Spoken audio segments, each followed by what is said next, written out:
Good evening, dear listeners, and welcome to Myra's Morgue of Midnight Madness.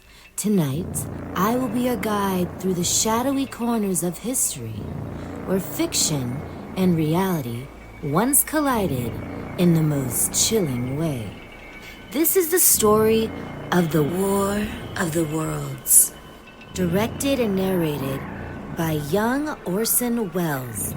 The Mercury Theatre on the Air's adaptation of H.G. Wells' sci-fi masterpiece became one of the most infamous broadcasts in radio history. With terrifying realism and groundbreaking sound design, it convinced countless listeners that Earth was under siege by alien invaders. Tonight, we will take you back to that fateful moment, a time when imagination ran wild and the power of storytelling blurred the lines between entertainment and fear. So lock your doors, dim your lights, and tune in if you dare. This is Myra's Morgue of Midnight Madness, and I present to you the Mercury Theatre on the Air's War of the Worlds.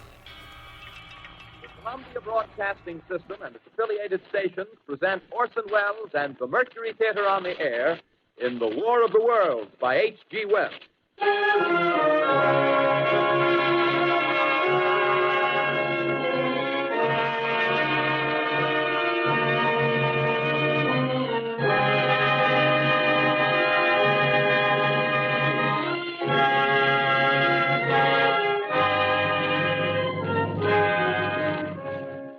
Ladies and gentlemen, the director of the Mercury Theatre and star of these broadcasts, Orson Welles. We know now that in the early years of the 20th century, this world was being watched closely by intelligences greater than man's, and yet as mortal as his own. We know now that as human beings busied themselves about their various concerns, they were scrutinized and studied, perhaps almost as narrowly as a man with a microscope might scrutinize the transient creatures that swarm and multiply in a drop of water. With infinite complacence, people went to and fro over the earth about their little affairs, serene in the assurance of their dominion over this small, spinning fragment of solar driftwood, which by chance or design, man has inherited out of the dark mystery of time and space. Yet across an immense ethereal gulf, minds that are to our minds as ours are to the beasts in the jungle, intellects vast, cool, and unsympathetic, regarded this earth with envious eyes and slowly and surely drew their plans against us. In the 39th year of the 20th century came the Great Disillusionment. Near the end of October, business was better. The war scare was over. More men were back at work. Sales were picking up. On this particular evening, October 30th, the Crosley service estimated that 32 million people were listening in on radios. Not much change in temperature. A slight atmospheric disturbance of undetermined origin is reported over Nova Scotia, causing a low-pressure area to move down rather rapidly over the northeastern states, bringing a forecast of rain accompanied by winds of light gale force. Maximum temperature 66, minimum 48. This weather report comes to you from the Government Weather Bureau. We take you now to the Meridian Room in the Hotel Park Plaza in downtown New York, where you will be entertained by the music of Raymond Raquello and his orchestra.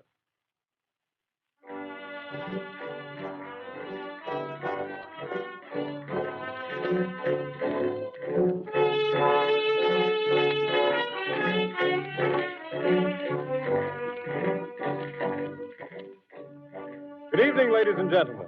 From the Meridian Room in the Park Plaza Hotel in New York City, we bring you the music of Raymond Raquello and his orchestra. With a touch of the Spanish, Raymond Raquello leads off with La Capacita.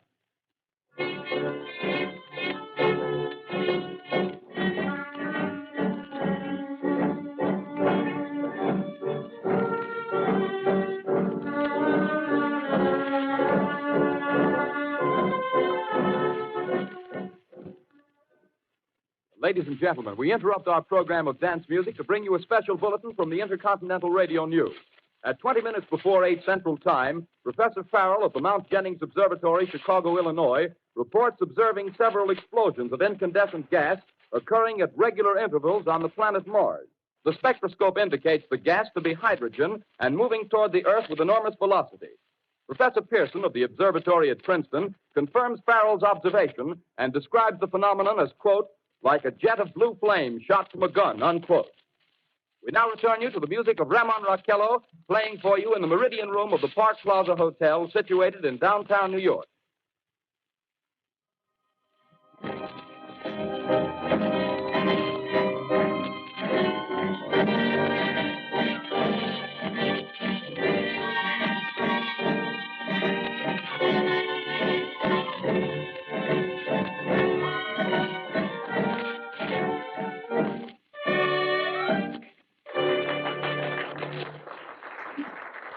And now a tune that never loses favor, the ever-popular Stardust, Raymond Raquello and his orchestra.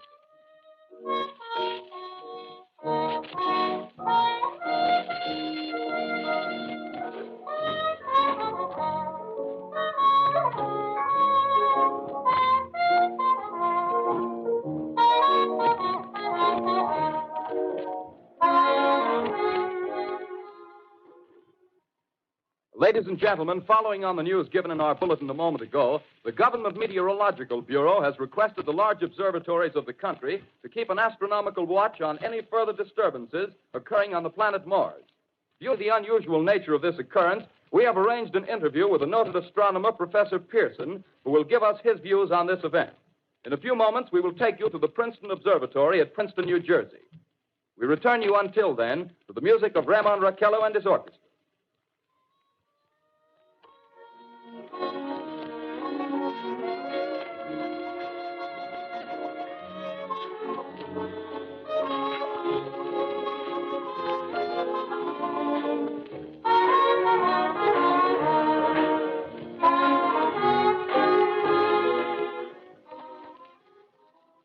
We are ready now to take you to the Princeton Observatory at Princeton, where Carl Phillips, our commentator, will interview Professor Richard Pearson, famous astronomer.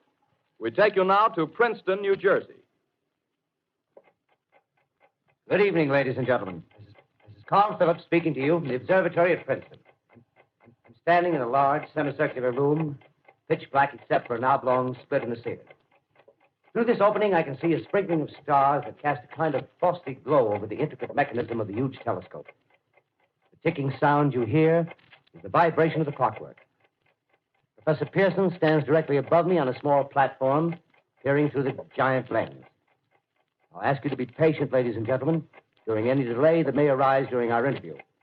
Besides the ceaseless watch of the heavens, Professor Pearson may be interrupted by telephone or other communications. During this period, he is in constant touch with the astronomical centers of the world. Professor, may I begin our questions? Any time, Mr. Phillips. Professor, would you please tell our radio audience exactly what you see as you observe the planet Mars through your telescope? Nothing unusual at the moment, Mr. Phillips. A red disk swimming in the blue sea. Transverse stripes across the disk. Quite distinct now because Mars happens to be at the point nearest the Earth, in opposition, as we call it. In your opinion, what do these transverse stripes signify, Professor Pearson? Not canals, I can assure you, Mr. Phillips. Say, Although that's the popular conjecture of those who imagine Mars to be inhabited. From a scientific viewpoint, the stripes are merely the result of atmospheric conditions peculiar to the planet. then you're quite convinced, as a scientist, that living intelligence as we know it does not exist on Mars? I'd say the chances against it are 1,000 to 1. And yet, how do you account for these gas eruptions occurring on the surface of the planet at regular intervals? Phillips, I cannot account for it. By the way, Professor, for the benefit of our listeners, how far is Mars from the Earth? Approximately 40 million miles. Well, that seems a safe enough distance. Just a moment, ladies and gentlemen. Someone has just handed Professor Pearson a message. While he reads it, let me remind you that we are speaking to you from the observatory in Princeton, New Jersey, where we are interviewing the world-famous astronomer, Professor Pearson. One moment, please. Professor Pearson has passed me a message which he has just received. Professor, may I read the message to the listening audience? Certainly, Mr. Phillips. Ladies and gentlemen, I shall read you a wire addressed to Professor Pearson from Dr. Gray of the Natural History Museum, New York. Quote, 9:15 p.m. Eastern Standard Time. Seismograph registered shock of almost earthquake intensity occurring within a radius of 20 miles of Princeton. Please investigate. Signed, Lloyd Gray, Chief of Astronomical Division. Unquote. Professor Pearson, could this occurrence possibly have something to do with the disturbances observed on the planet Mars? Hardly, Mr. Phillips. This is probably a meteorite of unusual size, and its arrival at this particular time is merely a coincidence. However, we shall conduct a search as soon as daylight permits. Thank you, Professor.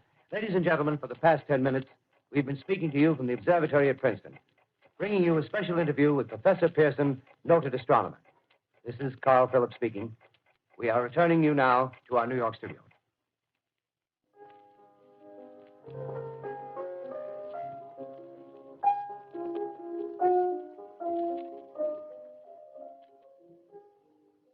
Ladies and gentlemen, here is the latest bulletin from the Intercontinental Radio News. Toronto, Canada. Professor Morse of Macmillan University reports observing a total of 3 explosions on the planet Mars between the hours of 7:45 p.m. and 9:20 p.m. Eastern Standard Time. This confirms earlier reports received from American observatories. Now, nearer home, comes a special bulletin from Trenton, New Jersey. It is reported that at 8:50 p.m., a huge flaming object, believed to be a meteorite, fell on a farm in the neighborhood of Grover's Mill, New Jersey, 22 miles from Trenton. The flash in the sky was visible within a radius of several hundred miles, and the noise of the impact was heard as far north as Elizabeth. We have dispatched a special mobile unit to the scene, and we'll have our commentator, Carl Phillips, give you a word picture of the scene as soon as he can reach there from Princeton. In the meantime, we take you to the Hotel Martinet in Brooklyn, where Bobby Millett and his orchestra are offering a program of dance music.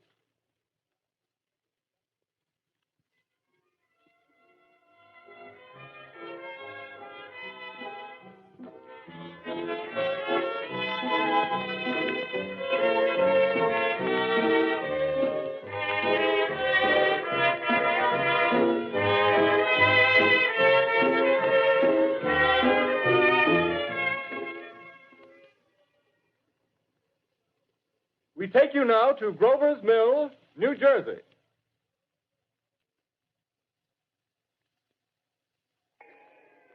Ladies and gentlemen, this is Carl Phillips again, out at the Wilmot Farm, Grover's Mill, New Jersey. Professor Pearson and myself made the 11 miles from Princeton in 10 minutes. Well, I hardly know where to begin. To paint for you a word picture of the strange scene before my eyes, but something out of a modern Arabian Nights. Well, I just got here. I haven't had a chance to look around yet. I guess that's it. Yes, I guess that's the thing directly in front of me. Half buried in a vast pit. Must have struck with terrific force. The ground is covered with splinters of a tree. It must have struck on its way down. But I can see the object itself doesn't look very much like a meteor. At least not the meteors I've seen. It looks more like a huge cylinder. Has a diameter of, what would you say, Professor Pearson? What's that? What would you say, what's the diameter of this? About 30 yards. About 30 yards. The metal on the sheath is, well, I've never seen anything like it. The color is sort of yellowish white. It's curious. Spectators now are pressing close to the object in spite of the efforts of the police to keep them back. Getting in front of my line of vision. Would you mind standing one side, please? While the police are pushing the crowd back. Here's Mr. Wilmot, owner of the farm here. He may have some interesting facts to add. Mr. Wilmot, would you please tell the radio audience as much as you remember of this rather unusual visitor that dropped in your backyard? A step closer, please. Ladies and gentlemen, this is Mr. Wilmot. Well, I was listening to the radio. Closer and louder, please. Pardon me? Louder, please, closer. Yes. I was listening to the radio and kind of drowsing. That professor fellow was talking about Mars, so I was half dozing and half... Yes, Mr. Wilmot, and then what happened? Well, as I was saying, I was listening to the radio, kind of halfway. Yes, Mr. Wilmot, and then you saw something. Well, not first off. I heard something. And what did you hear? A hissing sound like this. Kind of like a 4th of July rocket. Yes, then what? I turned my head out the window and would have sworn I was asleep and dreaming. Yes? I seen a kind of greenish streak and then zingo. Something smacked the ground, knocked me clear out of my chair. Well, were you frightened, Mr. Wilmot? Well, I ain't quite sure. I reckon I was kind of riled. Well, thank you, Mr. Wilmot. Thank you very much. Yeah, you want me to tell No, that's quite all right. That's plenty. Ladies and gentlemen, you've just heard Mr. Wilmot, owner of the farm, where this thing has fallen. I wish I could convey the atmosphere, the background of this fantastic scene. Hundreds of cars are parked in a field in back of us, and the police are trying to rope off the roadway leading into the farm, but it's no use. They're breaking right through. The car's headlights throw an enormous spotlight on the pit where the object's half buried. Now, some of the more daring souls now are venturing near the edge. The silhouettes stand out against the metal sheen. One man wants to touch the thing. He's having an argument with the policeman. The policeman wins. Now, ladies and gentlemen, there's something I haven't mentioned in all this excitement, but it's becoming more distinct. Perhaps you've caught it already on your radio. Listen, please. Do you hear it? It's a curious humming sound that seems to come from inside the object. I'll move the microphone nearer. Here. Now, we're not more than 25 feet away. Can you hear it now? Professor Pearson? Yes, Mr. Crow. Can you tell us the meaning of that scraping noise inside the thing? Possibly the unequal cooling of its surface. I say, do you still think it's a meteor, Professor? I don't know what to think. The metal casing is definitely extraterrestrial. Not found on this Earth. Friction with the Earth's atmosphere usually tears holes in a meteorite. This thing is smooth, and you can see its cylindrical Just a minute. shape. Something's happening. Ladies and gentlemen, this is terrific. This end of the thing is beginning to flake off. The top is beginning to rotate like a screw, and the thing must be hollow. He's moving. Hey, keep those men back. Keep those idiots back. He's off. The top blew. Ladies and gentlemen, this is the most terrifying thing I've ever witnessed.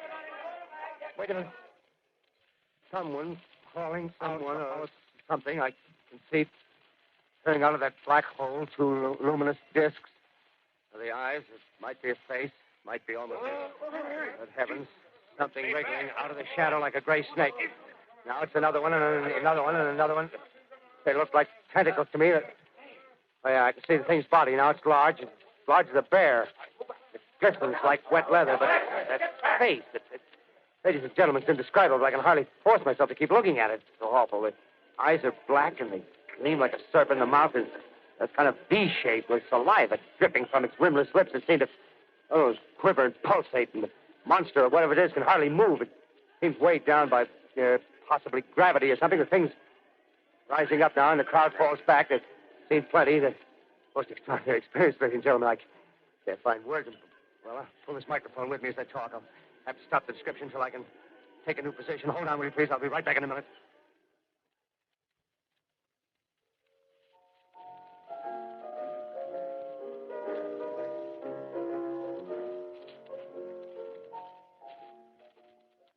We are bringing you an eyewitness account of what's happening on the Wilmuth Farm, Grover's Mill, New Jersey.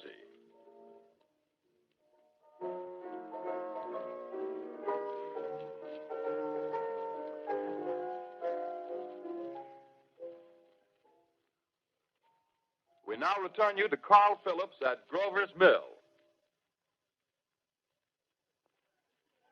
Ladies and gentlemen, am I on? Ladies and gentlemen, here I am, back of a stone wall that adjoins Mr. Wilmer's garden. From here, I get a sweep of the whole scene. I'll give you every detail as long as I can talk and as long as I can see. There's more state police have arrived. They're drawing up a cordon in front of the pit. About 30 of them.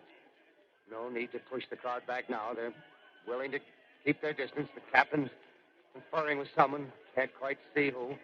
Oh, yes, I believe it's Professor Pearson. Yes, it is. Now they've parted, and the professor moves around one side, studying the object while the captain and two policemen advance with something in their hands. I can see it now. It's a white handkerchief tied to a pole. Flag of truce. If those creatures know what that means, what anything means. Wait a minute. Something's happening. Humped shape is rising out of the pit. I can make out a small beam of light against a mirror. What's that? There's a jet of flame springing from the mirror that leaps right at the advancing men. It strikes them head on. Oh, Lord, they're turning into flames. The whole field's caught up by the woods, the barns, the gas tanks for the automobiles, spreading everywhere. It's coming this way now, about 20 yards to my right.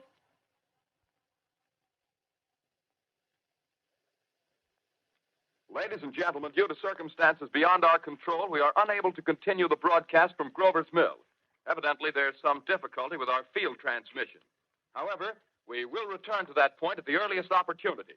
In the meantime, we have a late bulletin from San Diego, California. Professor Indelkoffer, speaking at a dinner of the California Astronomical Society, expressed the opinion that the explosions on Mars are undoubtedly nothing more than severe volcanic disturbances on the surface of the planet. We continue now with our piano interlude.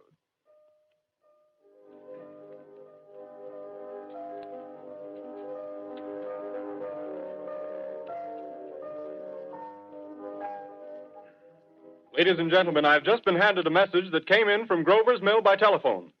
Just one moment, please.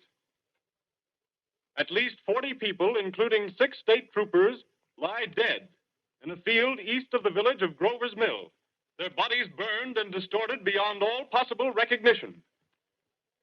The next voice you hear will be that of Brigadier General Montgomery Smith, commander of the state militia at Trenton, New Jersey. I have been requested by the governor of New Jersey to place the counties of Mercer and Middlesex as far west as Princeton and east to Jamesburg under martial law. No one will be permitted to enter this area except by special pass issued by state or military authorities. 4 companies of state militia are proceeding from Trenton to Grover's Mill and will aid in the evacuation of homes within the range of military operations. Thank you. You have just been listening to General Montgomery Smith, commanding the state militia at Trenton. In the meantime, further details of the catastrophe at Grover's Mill are coming in. The strange creatures, after unleashing their deadly assault, crawled back in their pit and made no attempt to prevent the efforts of the firemen to recover the bodies and extinguish the fire. The combined fire departments of Mercer County are fighting the flames which menace the entire countryside. We have been unable to establish any contact with our mobile unit at Grover's Mill, but we hope to be able to return you there at the earliest possible moment. In the meantime, we take you to... Just one moment, please.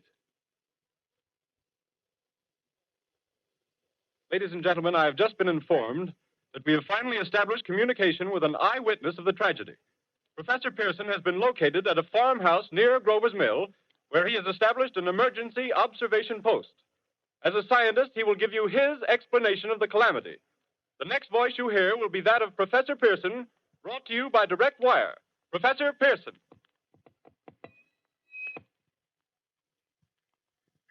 Of the creatures in the rocket cylinder at Grover's Mill, I can give you no authoritative information, either as to their nature, their origin, or their purposes here on Earth.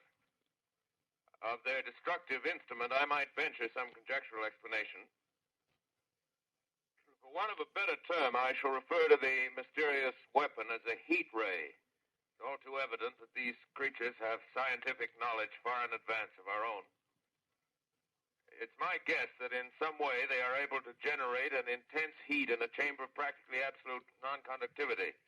This intense heat they project in a parallel beam against any object they choose by means of a polished parabolic mirror of unknown composition, much as the mirror of a lighthouse projects a beam of light. That is my conjecture of the origin of the heat ray. Thank you, Professor Pearson. Ladies and gentlemen, here is a bulletin from Trenton. It is a brief statement informing us that the charred body of Carl Phillips has been identified in a Trenton hospital. Now, here's another bulletin from Washington, D.C.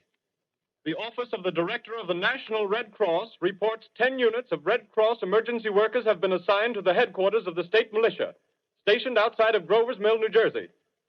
Here's a bulletin from State Police, Princeton Junction. The fires at Grover's Mill and vicinity are now under control. Scouts report all quiet in the pit, and there is no sign of life appearing from the mouth of the cylinder. Now, ladies and gentlemen, we have a special statement from Mr. Harry McDonald, Vice President in charge of operations. We have received a request from the state militia of Trenton to place at their disposal our entire broadcasting facilities. In view of the gravity of the situation, and believing that radio has a responsibility to serve in the public interest at all times, we are turning over our facilities to the state militia at Trenton. We take you now to the field headquarters of the state militia near Grover's Mill, New Jersey. This is Captain Lansing of the Signal Corps, attached to the state militia, now engaged in military operations in the vicinity of Grover's Mill. Situation arising from the reported presence of certain individuals of unidentified nature is now under complete control. The cylindrical object, which lies in a pit directly below our position, surrounded on all sides by 8 battalions of infantry, without heavy field pieces, but adequately armed with rifles and machine guns. All cause for alarm, if such cause ever existed, is now entirely unjustified. Things, whatever they are, do not even venture to poke their heads above the pit. I can see their hiding place plainly in the glare of the searchlights here. With all their reported resources, these creatures can scarcely stand up against heavy machine gun fire. Anyway, it's an interesting outing for the troops. I can make out their khaki uniforms crossing back and forth in front of the lights. Looks almost like a real war. There appears to be some slight smoke in the woods bordering the Millstone River, probably fire started by campers. Well, we ought to see some action soon. One of the companies is deploying on the left flank. A quick thrust and it'll all be over. Now, wait a minute. I see something on top of the cylinder. No, it's nothing but a shadow. Now the troops are on the edge of the Wilmot Farm. 7,000 armed men closing in on an old metal tube. A tub, rather. Well, wait, that wasn't a shadow. It's something moving. Solid metal, kind of a shield-like affair rising up out of the cylinder. It's going higher and higher. What? It's standing on legs, actually rearing up on a sort of metal framework. Now it's reaching above the trees and the searchlights are on it. Hold on.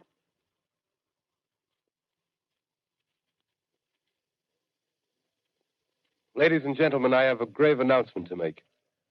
Incredible as it may seem, both the observations of science and the evidence of our eyes lead to the inescapable assumption that those strange beings who landed in the Jersey farmlands tonight are the vanguard of an invading army from the planet Mars.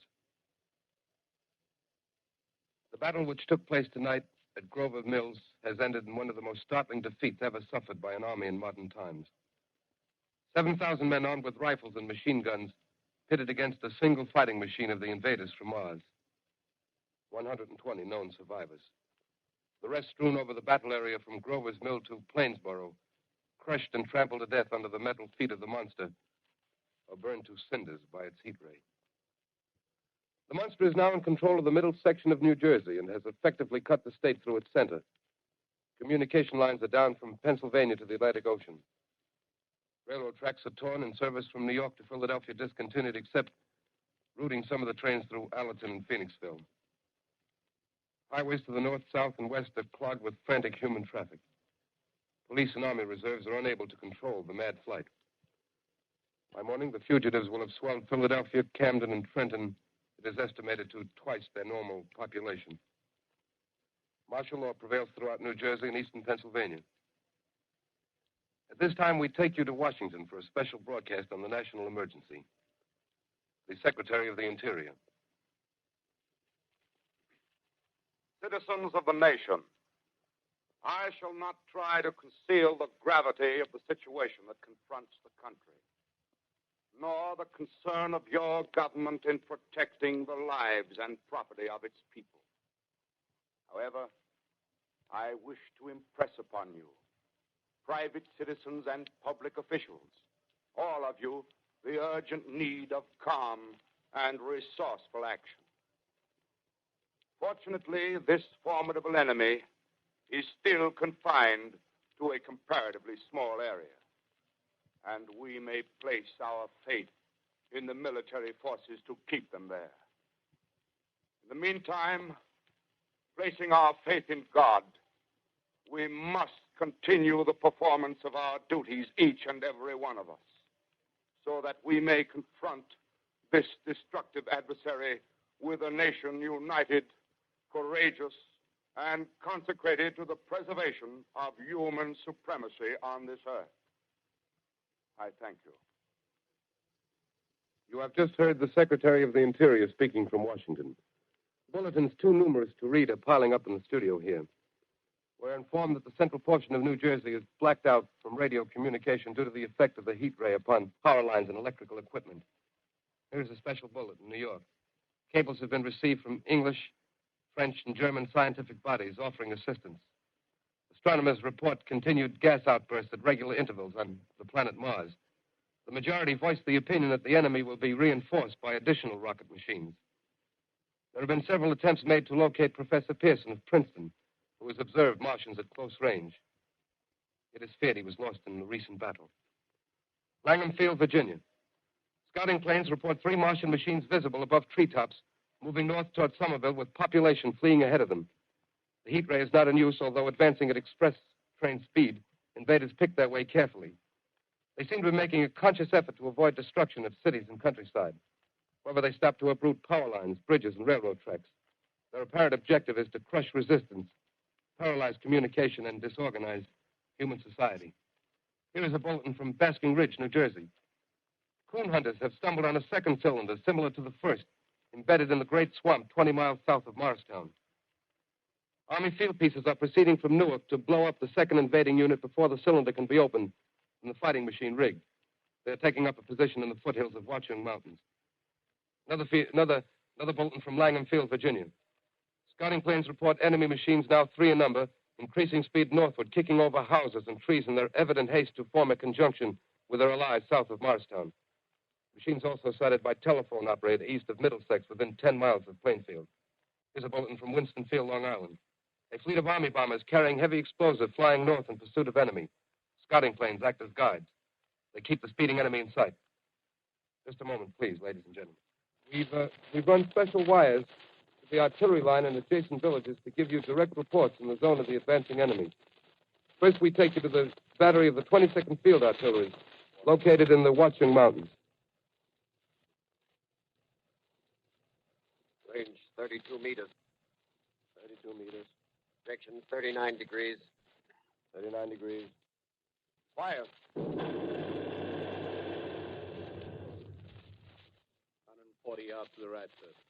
Ship range 31 meters. 31 meters. Direction 37 degrees. 37 degrees. Fire.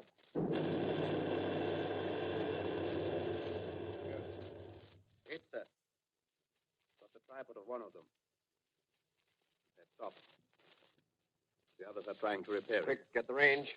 Shift 30 meters. 30 meters. Projection 27 degrees. 27 degrees. Fire. Can't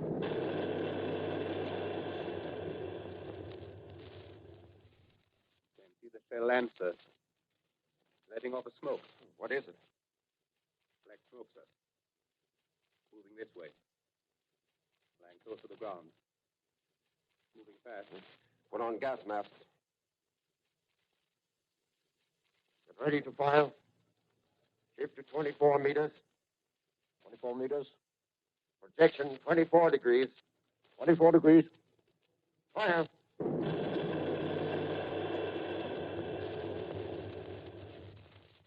Still can't see, sir.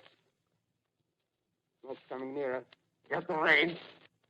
53 meters. 23 meters. 23 meters. 22. 22 degrees.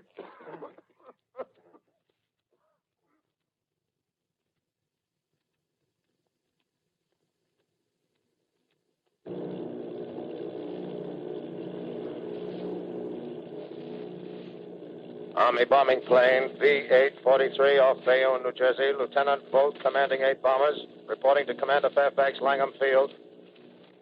This is Bolt reporting to Commander Fairfax, Langham Field. Enemy tripod machines now in sight. Reinforced by 3 machines from the Morristown cylinder. 6 altogether. 1 machine partially crippled. Believed hit by shell from Army gun in Watchung Mountains. Guns now appear silent. A heavy black fog hanging close to the earth of extreme density, nature unknown. No sign of heat ray. Enemy now turns east, crossing Passaic River into the Jersey marshes. Another straddles the Pulaski Skyway. Evident objective is New York City. They're pushing down a high-tension power station. The machines are close together now, and we're ready to attack.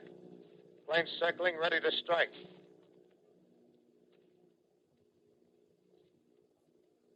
A 1,000 yards and we'll be over the first.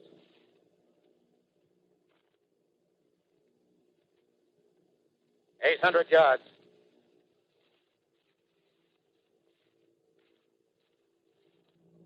600.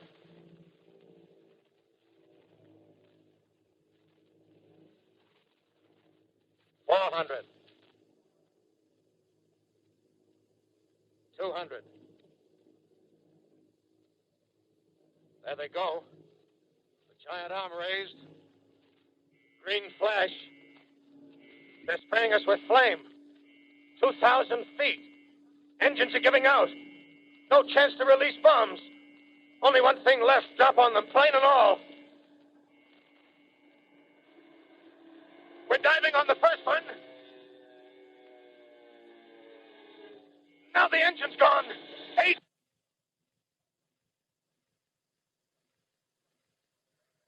This is Bayonne, New Jersey, calling Langham Field. This is Bayonne, New Jersey, calling Langham Field. Come in, please. This is Langham Field. Go ahead. 8 Army bombers in engagement with enemy tripod machines over Jersey Flats. Engines incapacitated by heat ray. All crashed. 1 enemy machine destroyed. Enemy now discharging heavy black smoke in direction of... This is Newark, New Jersey. This is Newark, New Jersey. Warning. Poisonous black smoke pouring in from Jersey marshes. Reaches South Street. Gas masks useless. Urge population to move into open spaces. Automobiles use routes 7, 23, 24. Avoid congested areas. Smoke now spreading over Raymond Boulevard.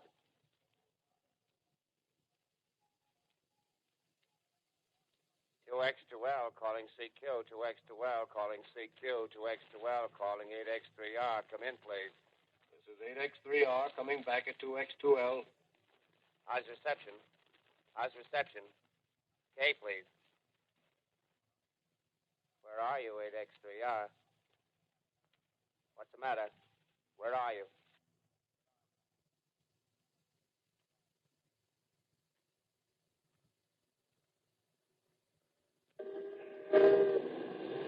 I'm speaking from the roof of Broadcasting Building.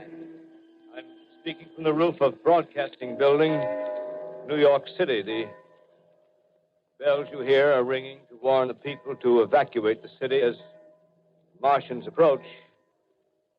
Estimated in the last 2 hours, 3 million people have moved out along the roads to the north. Hutchison River Parkway is still kept open for motor traffic. Avoid bridges to Long Island, hopelessly jammed. All communication with Jersey Shore closed 10 minutes ago. No more defenses. Our army is wiped out. Artillery, Air Force, everything wiped out. This may be the last broadcast. We'll stay here to the end. People are holding service here below us in the cathedral. Now I look down the harbor, all manner of boats, overloaded with fleeing population pulling out from docks.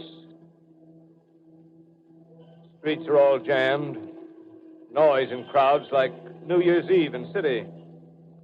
Wait a minute. The enemy is now in sight above the Palisades. Five great machines. First one is crossing the river. I can see it from here, wading the Hudson like a man wading through a brook. A bulletin is handed me. Martian cylinders are falling all over the country.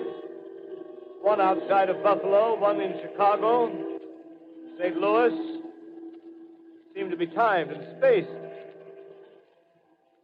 Now the first machine reaches the shore. He stands watching, looking over the city. Steel cowlish head is even with the skyscrapers. He waits for the others.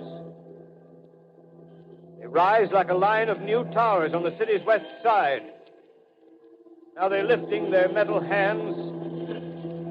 This is the end now. Smoke comes out, black smoke drifting over the city. People in the streets see it now. They're running toward the East River, thousands of them, dropping in like rats. Now the smoke's spreading faster. It's reached Times Square. People are trying to run away from it, but it's no use. They're falling like flies. Now the smoke's crossing 6th Avenue, 5th Avenue. 100 yards away. It's 50 feet.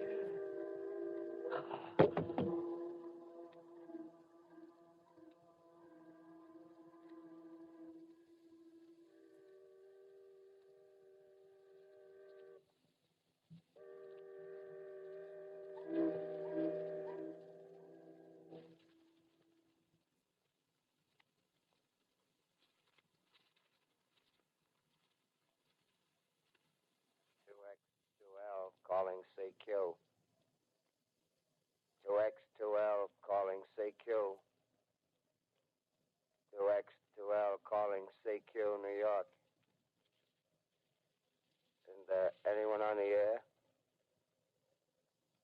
Isn't there anyone on the air?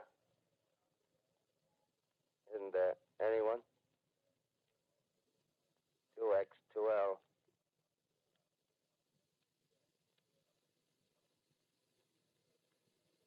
You are listening to a CBS presentation of Orson Welles and the Mercury Theatre on the Air in an original dramatization of The War of the Worlds by H.G. Wells. The performance will continue after a brief intermission.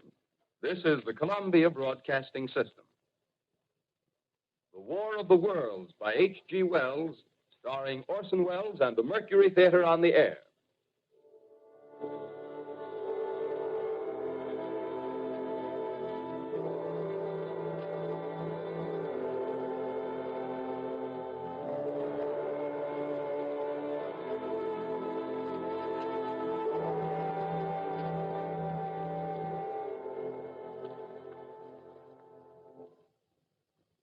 As I set down these notes on paper, I'm obsessed by the thought that I may be the last living man on Earth. I've been hiding in this empty house near Grover's Mill, a small island of daylight cut off by the black smoke from the rest of the world. All that happened before the arrival of these monstrous creatures in the world now seems part of another life. A life that has no continuity with the present. Furtive existence of the lonely derelict who pencils these words on the back of some astronomical notes bearing the signature of Richard Pearson. I look down at my blackened hand and I try to connect them with a professor who lives at Princeton and who, on the night of October 20th, glimpsed through his telescope an orange splash of light on a distant planet.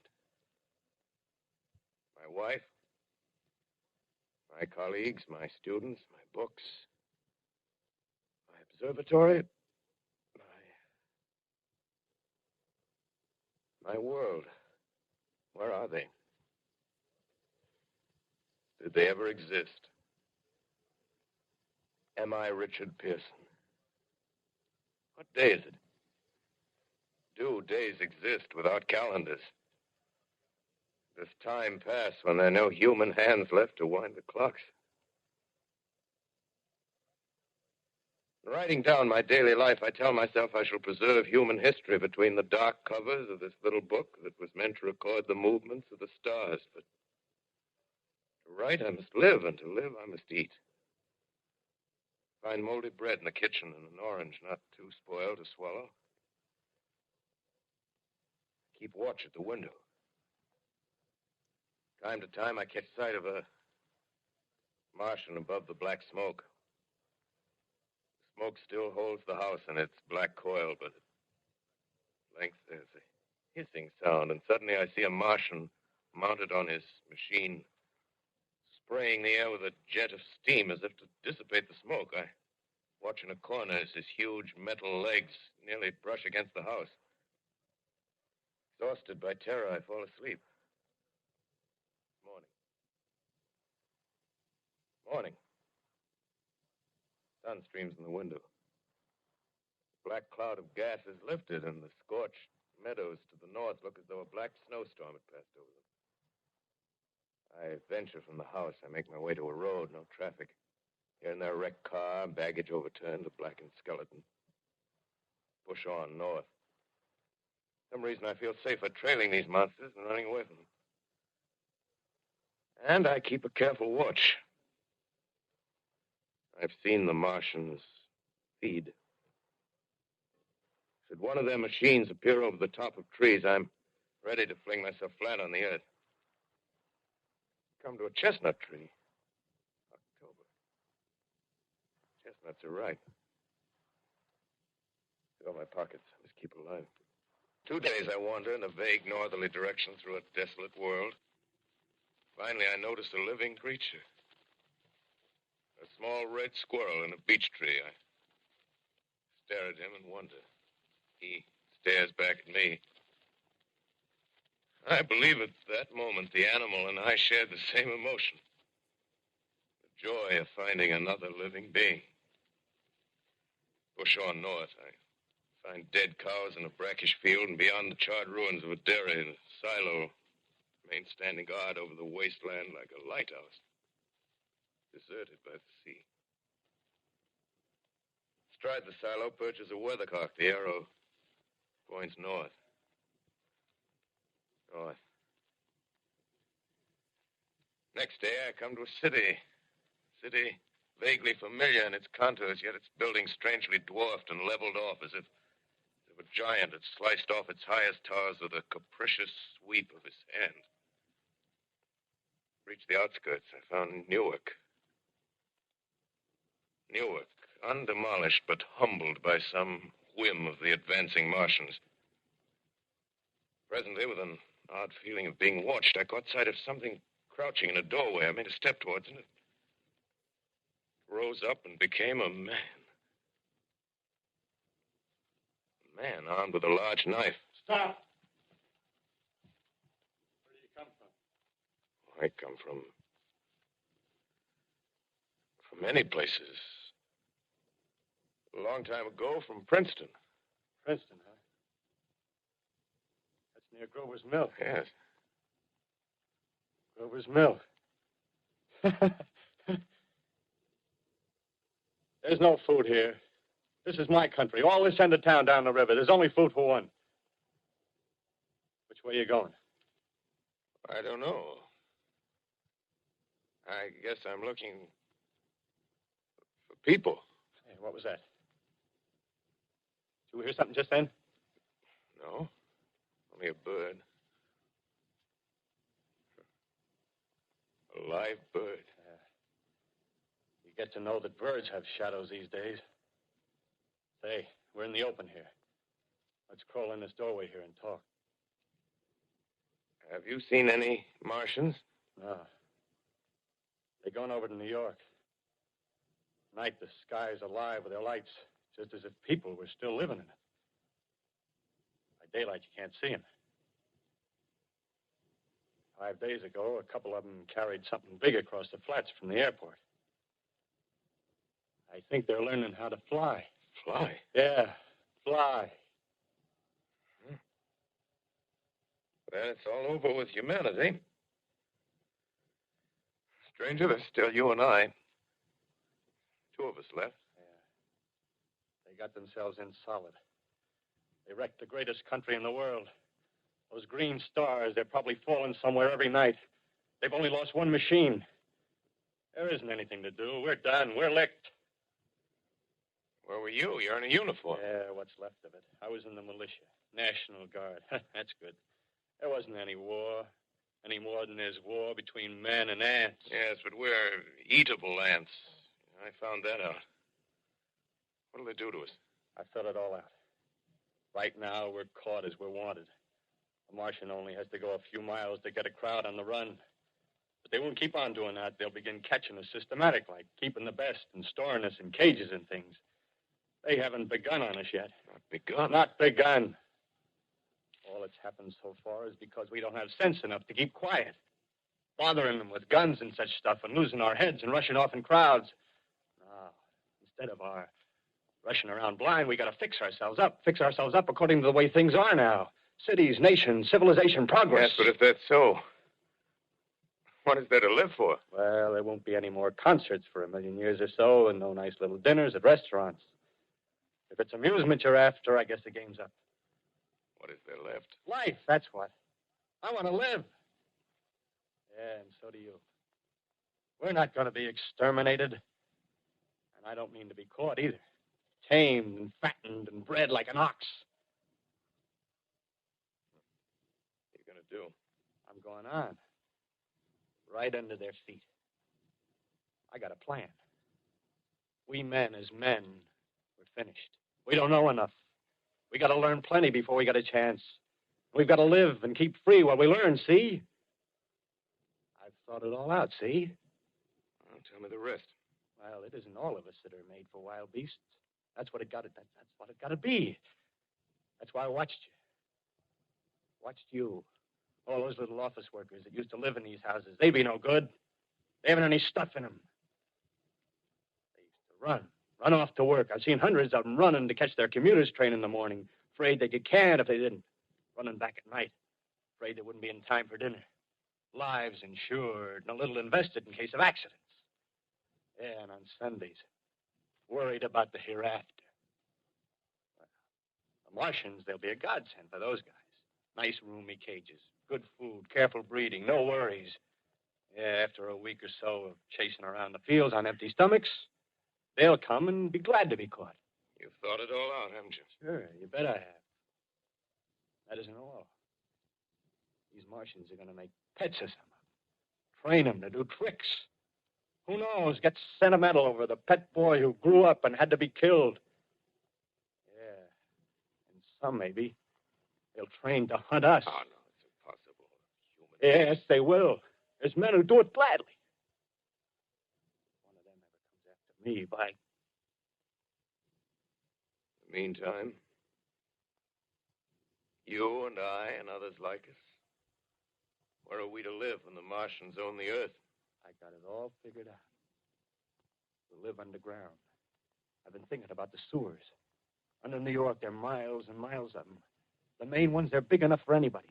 Then there's cellars, vaults, underground storerooms, railway tunnels, subways.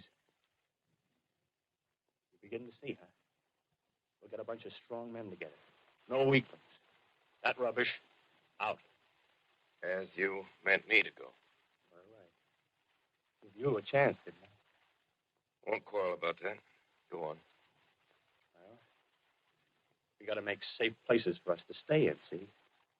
Get all the books we can. Science books. That's where men like you come in, see? We raid the museums. We'll even spy on the Martians.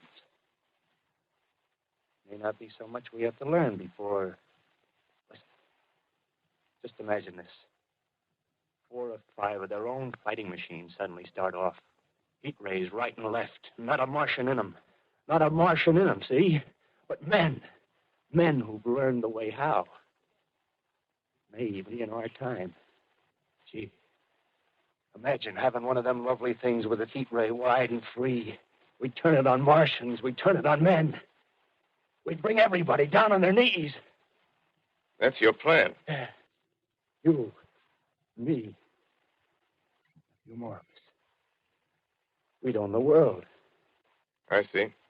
Hey. Hey, what's the matter? Where are you going? Not to your world. Bye, stranger.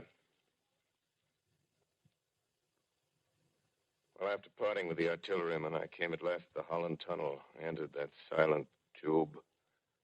Anxious to know the fate of the great city on the other side of the Hudson. Cautiously, I came out of the tunnel and made my way up Canal Street. Reached 14th Street, and there again were black powder and several bodies and an evil, ominous smell from the gratings of the cellars of some of the houses. I wandered up through the 30s and 40s, stood alone on Times Square. Caught sight of a lean dog running down 7th Avenue with a piece of dark brown meat in his jaws and a pack of starving mongrels at his heels. Made a wide circle around me as though he feared I might prove a fresh competitor. Walked up Broadway in the direction of that strange powder, past silent shop windows, displaying their mute wares to empty sidewalks. Past the Capitol Theater, silent, dark. Past a shooting gallery where a row of empty guns faced an arrested line of wooden ducks. Near Columbus Circle, I noticed models of 1939 motor cars in the showrooms facing empty streets. Over the top of the General Motors building, I watched a flock of black birds circling in the sky. Hurried on. Suddenly, I caught sight of the hood of a Martian machine, standing somewhere in Central Park, gleaming in the late afternoon sun. An insane idea. I rushed recklessly across Columbus Circle and into the park. I climbed a small hill above the pond at 60th Street, and from there I could see, standing in a silent row along the mall, 19 of those great metal titans, their cowls empty, their steel arms hanging listlessly by their sides. I looked in vain for the monsters that inhabit those machines. Suddenly, my eyes were attracted to the immense flock of black birds that hovered directly below me. They circled to the ground. And there before my eyes, stark and silent, lay the Martians with the hungry birds pecking and tearing brown shreds of flesh from their dead bodies.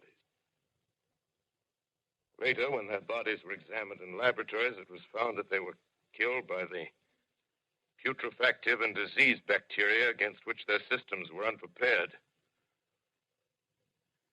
Slain, after all, man's defenses had failed by the humblest thing that God, his wisdom, has put upon this earth. Before the cylinder fell, there was a general persuasion that through all the deep of space, no life existed beyond the petty surface of our minute sphere. Now we see further. Dim and wonderful is the vision I've conjured up in my mind of life spreading slowly from this little seedbed of the solar system throughout the inanimate vastnesses of sidereal space. But a remote dream, maybe that the destruction of the Martians is only a reprieve to them and not to us. Is the future ordained, perhaps? Strange it now seems to sit in my peaceful study in Princeton, writing down this last chapter of the record, begun at a deserted farm in Grover's Mill. Strange to watch children playing in the streets. Strange to see young people strolling on the green where the new spring grass heals the last black scars of a bruised earth. Strange to watch the sightseers enter the museum where the dissembled parts of a Martian machine are kept on public view. Strange when I recall the time when I first saw it. Bright and clean-cut, hard and silent under the dawn of that last great day.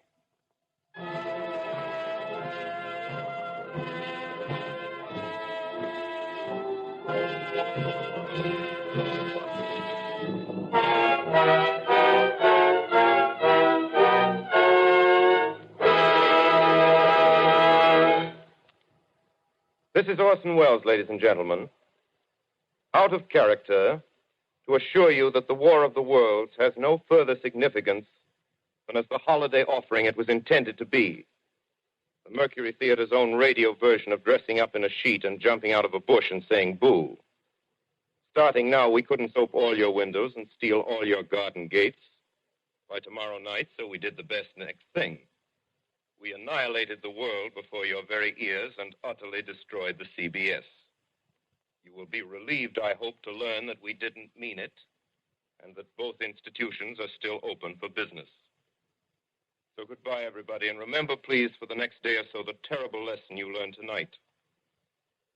That grinning, glowing, globular invader of your living room is an inhabitant of the pumpkin patch, and if your doorbell rings and nobody's there, that was no Martian. It's Halloween.